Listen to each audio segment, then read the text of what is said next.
Welcome to a special episode of the Ubuntu Giving podcast dedicated to World Sickle Cell Day. On this day, we honor the resilience of individuals living with sickle cell disorder and celebrate those who have transformed their personal adversity into powerful advocacy. In today's episode, we have the privilege of featuring Winifred, a remarkable individual who has turned a personal experience with sickle cell into a journey of advocacy and compassion. Join us as we explore her story and how she's making a significant impact in the field of sickle cell advocacy. Welcome to the Ubuntu Giving podcast.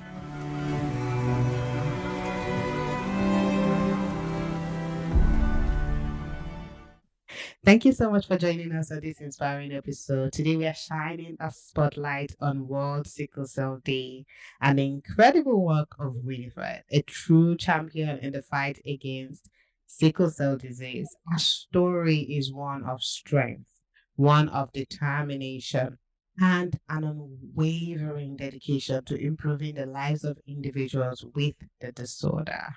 Hi, Winifred. Please introduce yourself to our audience. Hi everyone, my name is Winifred.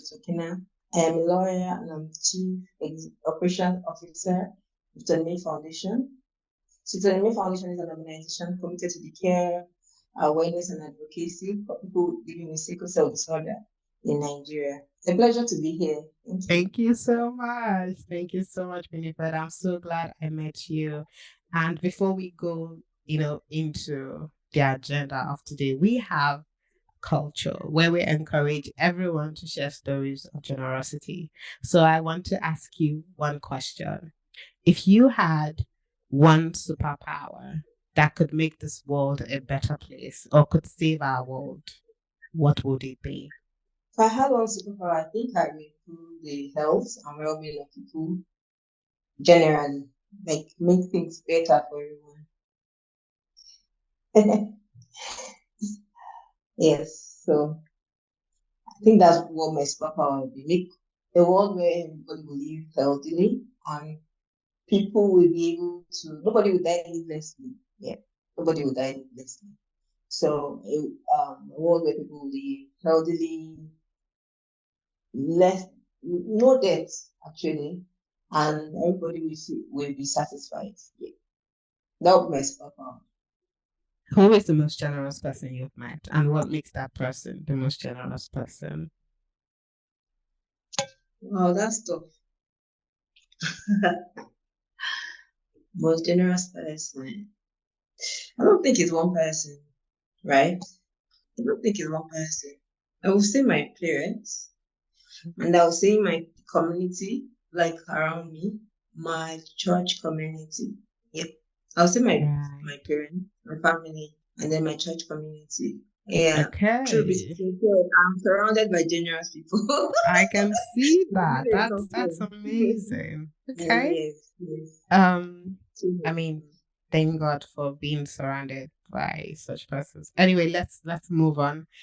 Let's talk about, we are going into our agenda now. Could you start by sharing the background and significance of what you do?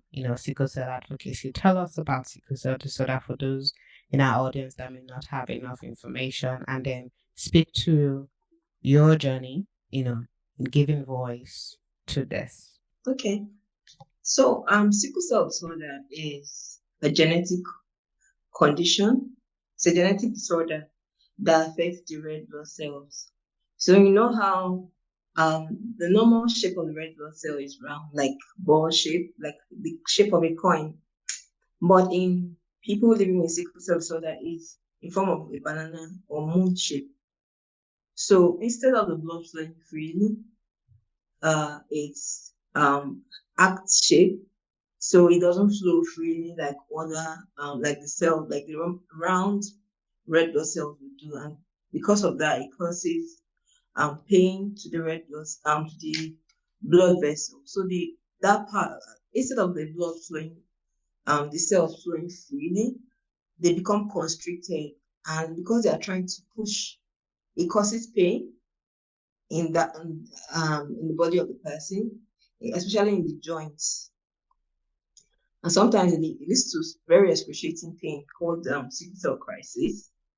Then we also have issues of organ damages. Like sometimes, for example, there's what they call avascular necrosis, where the joints, the ball and socket joint will be worn out, and then it causes pain. Because of that, the person will have issues with mobility, find it difficult to walk, and goes through pain walking. Some people will have kidney issues, like organ damages generally affects it affects as in like if not parts of the body, almost all parts of the body. So that's why they always call for regular checkup. And then most times it even leads to death if not properly managed. And why it's really, really, really serious is because Nigeria has the highest number of people living with sickle cell disorder in the world. So Nigeria Wow. accounts for 23% of the population of people living with sickle cell disorder in the world. So um 300,000 children are born annually with sickle cell disorder in Nigeria. Wow. So that means like in the next how many years will be like that. If not, if the government and other stakeholders do not put appropriate measures, it should be like a real it's already a public concern, public health concern. So in the US we have 100,000 100 million people live with sickle cell disorder. So, but Nigeria has the highest number of people living with sickle cell disorder in the world. So, that's why it's really important that we do this advocacy. And my own, like the reason why we started the TonyMay Foundation was because we lost two siblings to sickle cell disorder in the space of 6 months. That's Wow. between 2009 and 2010. So in the space of 6 months, we lost two siblings. And these are not just young, like little children. They're like adults that have already graduated from university. About like my younger sister, sorry, my elder sister Mary was about to go into law school when she passed.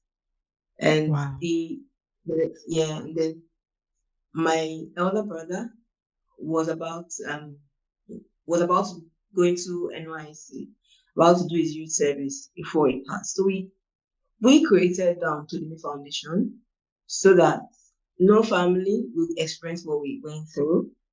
Thank you. Thank you so much, Winifred, for sharing that. I mean, this is amazing what you're doing, knowing that it stems from a personal experience and you want to ensure that no one else goes through what you've gone through. Uh, I really respect that. Let's touch on resilience. Let's touch on its role in driving advocacy. How does resilience play a part in your journey and the journeys of other advocates like you? Resilience really plays a very great role because um, there are some times, like especially in this part of the world where we live in, we make conscious efforts to advocate for about sickle cell disorder. But there are sometimes you go to communities and they may not really accept you, or when you try to um, seek the government's support, like in areas of advocacy, you go through challenges in those processes. Sometimes you feel like giving up, giving up, like general. But when you look at your journey, you look at the story, and you look at the people that you're caring for, Right. you just feel like you need to push on, you need to True. continue. And then for a non-profit, you know that there are so many challenges in running non-profits. We have the issue of personnel, human resources issues, funding issues. So when you look at all those challenges, there's an urge to say stop or pause, but something keeps driving you, something keeps propelling you that you are doing this for a purpose. So this pushes you on. This makes you to keep going, keep running. So this is how it's not just me. A lot of sickle cell non-profits in Nigeria and in Africa generally. Right. So yeah, Right. yes, I mean, there you have it, everyone. Resilience plays a huge role. You know, living with this disorder requires immense strength, and drawing on personal, experiences, right, to navigate the challenges you face. It's amazing. It's amazing. Well done, thank Winifred. you, You've thank you. already shared, thank you. You've already shared a lot of information as per, sickle cell in Nigeria, how it's the country with the highest number of people with sickle cell.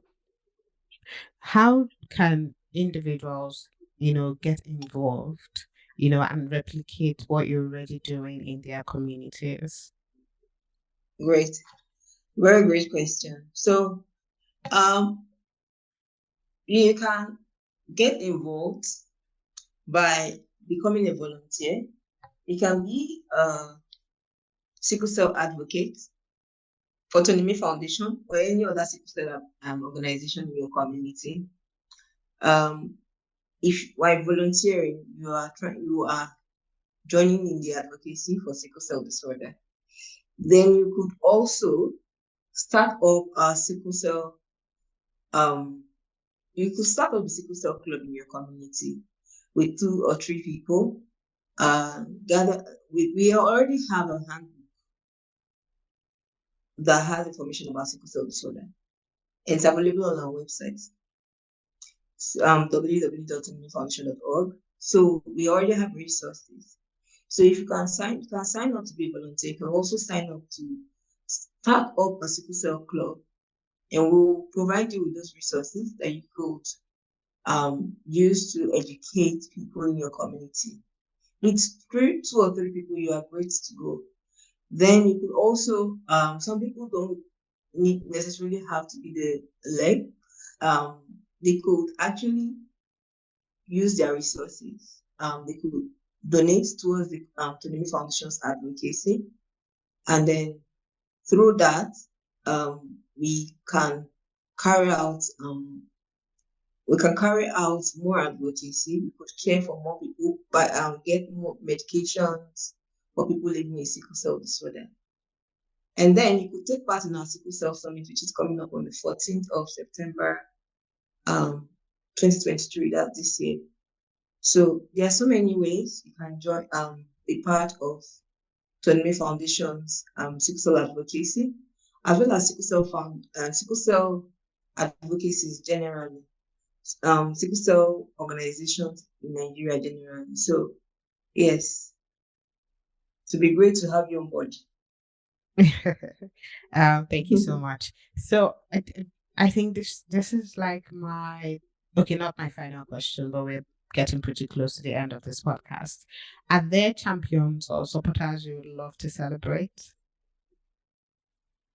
Wow. Yes, I would love to celebrate. I love to celebrate Esther. Esther Amuson. She's actually a student. She's a law student, and then she actually volunteered, committed her time towards sickle cell advocacy in Nigeria, and she's been amazing. Even like combined studies our with her work, with the work at the Nimi Foundation generally. Though it's challenging, but she actually carries it on effortlessly. Then I would like to also celebrate Jamila. Jamila is a sickle cell advocate in the US. She's based in Kansas.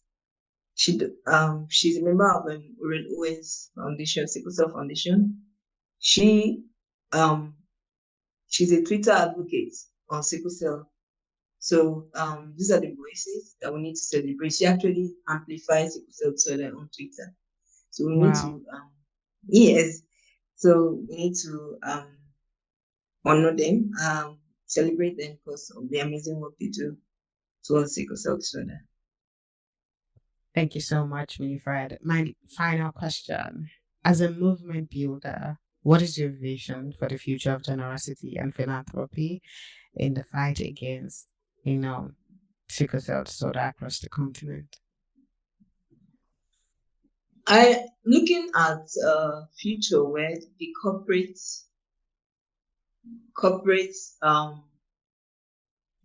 there'll be a corporate move, like a future where the corporate um donors, the corporate organizations also key into movements like such as advocacy through their corporate social responsibility. Because corporate um, corporate individuals have a role to towards amplifying um, any cause, be it cancer, be it sickle cell disorder, be it HIV. Uh, I look at a time where the corporate organizations we key into organizations like with all their strength and mind, and they would like, especially in the area of sickle cell disorder, they will take it as one of their CSR and put all the resources towards strengthening capacity in the area of sickle cell advocacy, just like it was done with the HIV globally. So I see the future of corporate organizations keying into um, advocacy, not only with sickle cell, but in other causes.